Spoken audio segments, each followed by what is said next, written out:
တရားပေါ့နော်တရားစခန်းရဲ့နောက်ဆုံးရဖြစ်တယ်တရားစခန်း15ရက်ဝင်ပြီးတဲ့နောက်မှာဆိုရင်တော့ဒီနေ့မှာဆိုရင်ဒီတရားစခန်းပြီးသွားပြီပေါ့ပြီးသွားတဲ့အခါမှာဆိုရင်အခုအိမ်ပြန်ဖို့အတွက်လုပ်နေပြီအဲ့တော့အိမ်မပြန်ခင်မှာဆိုရင်တရားစခန်းဆက်မဝင်ခင်ပေါ့နော်တရားစခန်းဆက်မဝင်ခင်မှာဆိုရင်တော့တရားစခန်းဝင်မှုအတွက်ကိုပေါ့ပါလေးကိုကထင်ခဲ့တာပေါ့နော်ပေါ့ပါလေးထင်ခဲ့တယ်အဲ့လိုမှာဆိုရင်တော့ဖုန်းပြီးသွားပြီဆိုအလူဆန္ဒတွေလောဘတွေနဲ့ပြီးနေရအမြဲတမ်းပြီးနေရပြီးဆိုရင်မရကြတော့လေဒေါသကြီးတတ်တဲ့အထဲမှာပါတယ်ဒေါသကြီးရယ်ပြီးသွားပြီဆိုရင်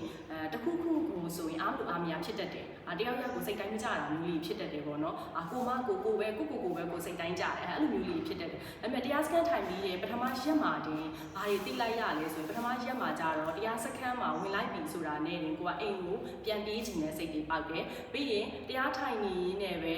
အတွေးတွေကတောင်ရောက်လိုက်မြောက်ရောက်လိုက်အနာဂတ်ကိုရောက်လိုက်ပြီးသွားပြီဆိုရင်အနာဂတ်ကိုရောက်သွားလိုက်အတိတ်ကိုရောက်လိုက်နဲ့မျိုးစုံတွေရောက်နေကြတာအဲ့ဒီတော့တရားစခန်းပထမရက်မှာအိမ်ကိုပြန်ပြေးချင်တဲ့စိတ်တွေပေါက်တယ်အိမ်ပြန်ပြေးချင်တဲ့စိတ်တွေပေါက်တဲ့အခါကျတော့ငါအိမ်ပြန်ပြေးလို့မရဘူးအခုမှပထမဆုံးရက်ပဲရှိသေးတယ်ဆိုပြီးကိုပြန်ပြီးတော့ပြန်တွေးရတယ်ဒုတိယရက်မှာကျတော့ဘာဖြစ်လဲဆိုရင်တရားမှတ်နေရင်ဝေဒနာတွေတက်တယ်ဝေဒနာတွေအများကြီးတက်တယ်အဲ့တော့ခုနားနာလိုက်ဒီနားကိုက်လိုက်ဒါမျိုးလေးတွေဖြစ်လာတယ်ဒါပေမဲ့တခုကောင်းသွားတာဘာလဲဆိုဒုတိယရက်မှာဆိုရင်အသက်ရှူသွင်းရှူထုတ်တွေကမှန်လာတယ်ရှူနီးလေးတွေမှန်လာတယ်ဝင်လေထွက်လေတွေမှတ်တက်လာတယ်ဒါပိုကောင်းတဲ့အချက်ဖြစ်လာတယ်ဒီလိုနဲ့တရက်ပြီးတရက်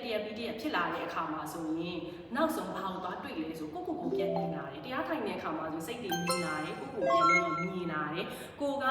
တရားထိုင်တဲ့အခါမှာဆိုတချို့ဒေါသကြီးတတ်တဲ့သူတွေဥပမာမိတ်ဆိုရင်ဒေါသကြီးတတ်တယ်ဒေါသကြီးတတ်တဲ့သူကကြတော့တရားထိုင်နေနေကိုစိတ်ကိုပြန်ပြီးတော့မြင်လာတယ်ကိုပြန်ပြီးတော့မြင်လာတယ်ကိုပြန်ပြီးမြင်လာတဲ့အခါမှာဆိုရင်ကိုကဘယ်နေရာကဘယ်လိုမျိုးနေနဲ့ဒေါသကြီးရလဲဘယ်လိုမျိုးလေးတွေဒေါသလျှော့ရမလဲပြီးရင်တခုခုအတွက်ကိုဆုံးဖြတ်ချက်ချတဲ့အခါမှာဆိုရင်လည်းတရားထိုင်တာစိတ်ကိုပို့ပြီးတော့ငြိမ်းချမ်းစေတယ်ဒါကြောင့်မလို့တရားထိုင်တဲ့အခါမှာဆိုရင်ဝိပဿနာတရားကိုရှုမှတ်တဲ့အခါမှာဆိုရင်ကိုယ့်အတွက်အများကြီးရလိုက်တယ်ဒါကြောင့်လူတိုင်းတနေ့ကိုတနာရီတရားထိုင်ပြီးသင်ပါတယ်